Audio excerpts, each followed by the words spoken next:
یہ دوسرا سوال ہے خاتون حضرات. حساس دانشمند پڑھے لکھے اکثر کنگار ہیں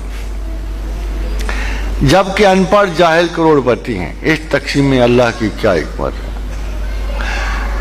یہ تو میرے حال کی خبر ہے. مگر خاتون حضرات یہ اگر آپ مجھ سے کہیں کہ جو آپ کو علم ہے وہ کتنے کروڑ میں بیچو گے جو آپ کو، تو میں یہ خسارہ برداشت کرنے کو تیار ہوں. اگر ساری دنیا کی دولت بھی جمع کر لو تو جو ایک ذرہ اخلاص میں نے تعلیمات خداوند سے خریدا ہے وہ میں بیچنے کو تیار ہوں. اصل میں سب انسانوں کی بیلنس شیٹ برابر رہتی ہے. پیدائش سے لے کے مرنے تک کوئی خوش نصیب نہیں نکلتا. اللہ نے 3 قسمیں بنائی ہیں. ایک کو غربت سے گزارتا ہے، ایک کو درمیان سے گزارتا ہے، ایک کو امارت سے گزارتا ہے. آپ کو پتا ہے کہ اونلی دی لا از غربت میں لا اپلائی ہوتا ہے. پتہ ہے آپ کو کیا دنیا ساری کہتی ہے؟ Adversity is the school of all greatness.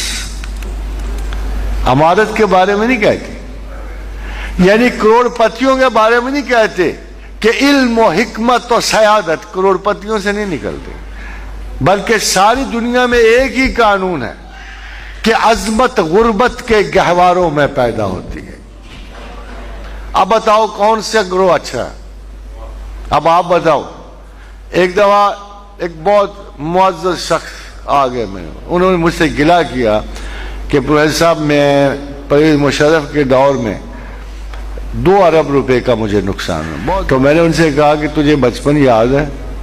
تو ایک مدکوک سا بیمار سا گیا گزرا سا بچہ تھا. تیری ماں تجھے سنبھال کے تنگ آ گئی، روز دعائیں مانگتی تھی یہ مر جائے تو بہتر ہے.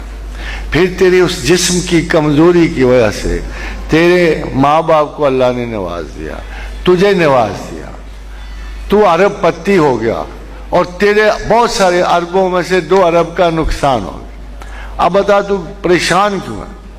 تو اس نے کہا کہ میں بہت ساری شہرت چاہتا ہوں اپنے ٹی وی سیکوینس کے ذریعے. تو میں نے کہا وہ شہرت اور عزت کا تو دوسرا معیار ہے اللہ کے نزدیک. معیار تو یہ ہے کہ غربت میں لوگ عظیم تر ہوتے ہیں. اگر تجھے واقعی عظمت چاہیے کیا تو غریب ہونے کے لیے تیار؟ اس نے کہا بالکل نہیں ہوں، بالکل میں عظمت دو نہ دو، میں غریب ہونے کو تیار. خاتون حضرات جب یہ اسکول نکلتے ہیں مثلا تیسری جنریشن کسی کی غریب نہیں ہوتی. یہ تواتر سے دہرایا جاتا ہے سبق. تلک الایام نداولها بین الناس. ہم لوگوں پر ایک جیسے دن نہیں رہنے دیتے. ہماری نسلیں غریب آئیں، بہت غریب آئیں. میں نے اپنی کسی بڑی نانی کے بارے میں سنا، وہ جیلم کی تھیں، تو ان کے بارے کہ ان کے پاس ایک ماچس کی ڈبیا ہوتی تھی جس کو انہوں نے پورا مہینہ چلانا ہوتا تھا، پورا مہینہ. اور اگر ایک ماچس ضائع ہو جاتی تو ان کو دکھ ہوتا تھا، غم ہوتا. اور وہی لوگ پھر آگے ہو کے کتنے امیر ہوئے، کتنے آسان ہوئے. تو غربت کبھی بھی ٹیسٹ نہیں ہوتا کسی کاسٹ کا، نسل کا، کسی کا ٹیسٹ نہیں ہوتا. یہ وہ کنڈیشنز ہیں جن میں سے بادشاہ گزرتے ہیں. جب بادشاہ عیاشیوں سے گزرتے ہیں، نااہلیوں سے گزرتے ہیں، تو ان کے بیٹے جوتیاں پالش کرتے ہیں. جب ایک گھوڑے کی نال بند لوگ ہوتے ہیں، گھوڑوں کی نال لگانے والے ہوتے ہیں، وہ یعقوب سفار بن جاتے ہیں. اگر آپ دنیا کے بادشاہوں کی لسٹ دیکھیں تو چنگیز خان سے لے کر اب تک آپ کو نظر آئے گا کہ یہ تمکنت اور عزت پر وہ غریب لوگ ہی ہوتے ہیں.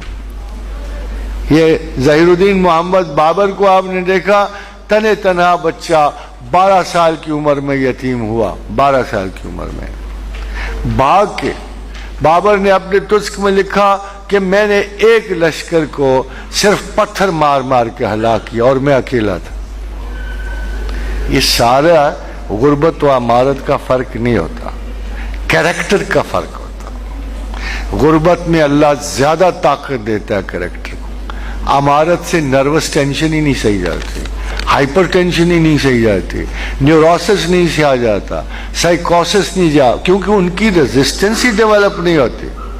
لا یکلف اللہ نفسا الا وسعہا، اللہ نے کہا بعض لوگوں کو غریب کر دوں تو کافر ہو جائیں، بعض کو امیر کر دوں تو کافر ہو جائیں۔ یہ